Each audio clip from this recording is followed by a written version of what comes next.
आणि यापुढची बातमी कांद्या संदर्भातली आहे। गेल्या काही दिवसांपासून कांद्याचे दर दररोज घसरतात।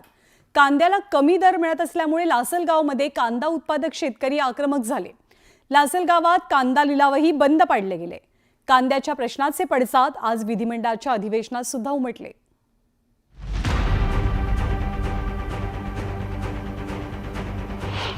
कांद्याच्या दराचा प्रश्न पेटला।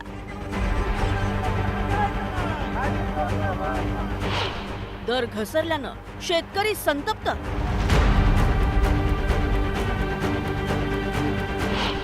विधानसभेतही उमटले पडसाद।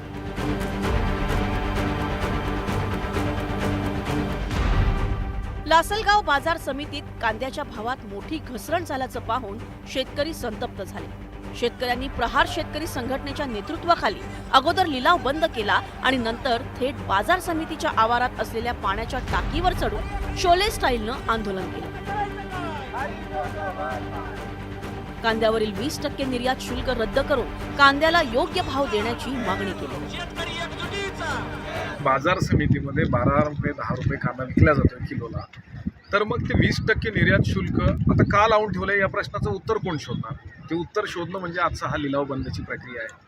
राज्यानं पुढाकार घेऊन केंद्राकडे शिफारस केली पाहिजे की आमचं असलेलं निर्यात शुल्क हटवलं पाहिजे आणि ते हटवण्यासाठीच म्हणून शेतकऱ्यांनी या ठिकाणी उद्रेक केलेला आहे। जे निर्यात शुल्क लावलेलं आहे 20% ड्युटी लावली गव्हर्नमेंटनी, तर ती आम्ही मागणी करू का ती आता काढून देण्यात यावी, कारण आता नवीन कांदा आलेला आहे। बाकी श्रीलंका सारखे कंट्रीने पण आता त्यांचं निर्यात शुल्क कमी, इम्पोर्ट ड्युटी कमी केलेली आहे। तर हे जर का कमी केलं तर ह्याचं डायरेक्टली बेनिफिट शेतकऱ्याला भेटेल। कमीत कमी 3,032-3500 रुपये कांदा विकला पाहिजे असं। काय बनवलं केंद्र सरकारकडे? काय केंद्र सरकारनं जो निर्यात शुल्क जो समजा वाढवला आहे तो कमी केला पाहिजे। काय म्हणजे 200-500 रुपये आणखीन जर भाव वाढला तेवढा शेतकऱ्याला 2 रुपयाचा फायदा होईल। एकीकडे कांदा उत्पादक शेतकरी रस्त्यावर उतरलेला असतानाच अधिवेशनातही याचे पडसाद उमटले। कांदा प्रश्नावरून छगन भुजबळ आक्रमक झाल्याचं पाहायला मिळालं। कांदा प्रश्नावर तातडीनं मार्ग काढावा अशी मागणी त्यांनी केली। यावेळी कांद्याच्या प्रश्नावर केंद्राशी चर्चा करू आणि मार्ग काढू असं आश्वासन सरकारकडून देण्यात आलंय। कांद्याचा खर्च 1500 रुपये, 50% नफा, 2250 रुपये आधारभूत किंमत ठेवावी असं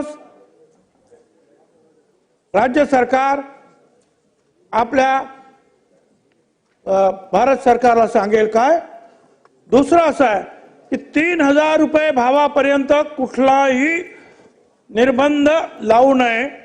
मुख्यमंत्री महोदय आणि मी आणि अजितदादा आम्ही स्वतः या बाबतीमध्ये केंद्र सरकारशी पाठपुरावा करू, त्यांच्याकडे जाऊ, त्यांना भेटू। तुम्हाला सोबत आम्ही अमित शाह साहेबांकडे जाऊ आपण, आणि हा गंभीर जो विषय आहे हा कायमस्वरूपी निकालात निघाला पाहिजे। गेल्या 3 वर्षापासून कांद्याच्या दराचा प्रश्न निर्माण झालाय। गेल्या वर्षी लोकसभा निवडणुकीपूर्वी देशांतर्गत कांद्याच्या मागणीची पूर्तता करण्यासाठी कांद्याच्या निर्यातीवर शुल्क लावण्यात आलं होतं। त्यामुळे देशात कांद्याचे दर कोसळले होते। त्याचा फटका कांदा उत्पादक शेतकऱ्यांना बसला होता। तर लोकसभा निवडणुकीत कांदा उत्पादक शेतकऱ्यांनी सत्ताधारी भाजपच्या डोळ्यात पाणी आणलं होतं। आता कांद्याच्या प्रश्नी केंद्र सरकारच्या माध्यमातून तोडगा काढून शेतकऱ्यांच्या कांद्याला योग्य दर मिळवण्याचं मोठं आव्हान राज्य सरकारसमोर आहे। बब्बू शेखसह ब्युरो रिपोर्ट, न्यूज 18 लोकमत।